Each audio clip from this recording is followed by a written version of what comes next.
અને મહત્વપૂર્ણ સમાચારો પર નજર કરીએ તો દાહોદ એસબીઆઈ બેંક લોન કૌભાંડ કેસમાં વધુ 3 આરોપીઓની ધરપકડ કરવામાં આવી છે। બેંકમાં લોન કૌભાંડ આચરનાર વધુ 3 આરોપી પોલીસના સકંજામાં આવ્યા છે। અમદાવાદની ઇઝી ફાઇનાન્સના 3 લોન એજન્ટોની ધરપકડ કરવામાં આવી છે। ધન્ય શાહ સહિત મૌલિક શાહ અને સાથે જ ઉત્સવ અદાણીની પણ પોલીસે ધરપકડ કરી છે। મહત્વનું છે કે કોર્ટે 3 લોન એજન્ટોના 3 દિવસના રિમાન્ડ પણ મંજૂર કર્યા છે। જો કે કૌભાંડનો મુખ્ય સૂત્રધાર બેંક મેનેજર ગુરમીતસિંહ બેદીના વધુ 3 દિવસના રિમાન્ડ મંજૂર કરવામાં આવ્યા છે। હાલ 11 રેલ કર્મચારીઓ સહિત 13 આરોપી જેલના હવાલે છે। તો બીજી તરફ સમગ્ર ઘટના અંગે વધુ કાર્યવાહી પણ કરવામાં આવી રહી છે।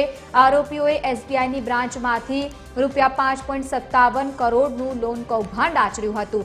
બેંક મેનેજર અને સાથે જ લોન એજન્ટોએ બોગસ સેલેરી સ્લીપથી આચર્યું હતું આ સમસ્ત કૌભાંડ। સંવાદદાતા મયુર રાઠોડ આપણી સાથે ફોન લાઈન પર જોડાયા છે। મયુર, આ સમગ્ર જે કૌભાંડ થયું હતું તેમાં વધુ લોકોની ધરપકડના સમાચાર, શું વધુ અપડેટ?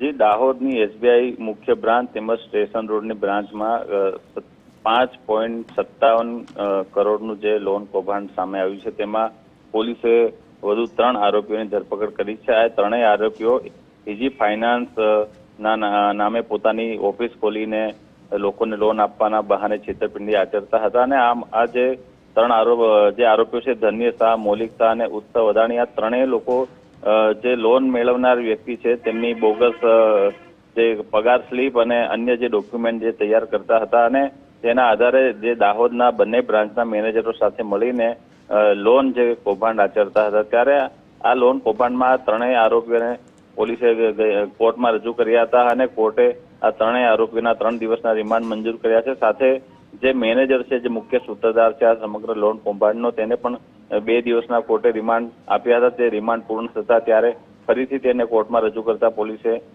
વધુ રિમાન્ડની માંગણી કરતા તેના 3 દિવસના રિમાન્ડ મંજૂર કર્યા છે। હાલ તો સમગ્ર મામલામાં જે 11 જેટલા રેલ કર્મચારીઓ સહિત 13 આરોપીઓને જે કોર્ટે જેલ હવાલે કર્યા છે, કારણ કે હાલ જે આ સમગ્ર કેસની તપાસ ચાલી રહી છે ત્યારે હજુ પણ વધારે ખુલાસા થઈ શકે અને વધુ આરોપીઓ પણ આમાં સામે આવી શકે તેવી પણ શક્યતાઓ હાલ સેવાઈ રહી છે। જી બિલકુલ મયુર, આભાર સમગ્ર માહિતી સાથે જોડાવા બદલ। તો આ સમગ્ર જે બેંક લોન કૌભાંડ થયું હતું તેમાં વધુ 3 આરોપીઓની ધરપકડ કરાઈ।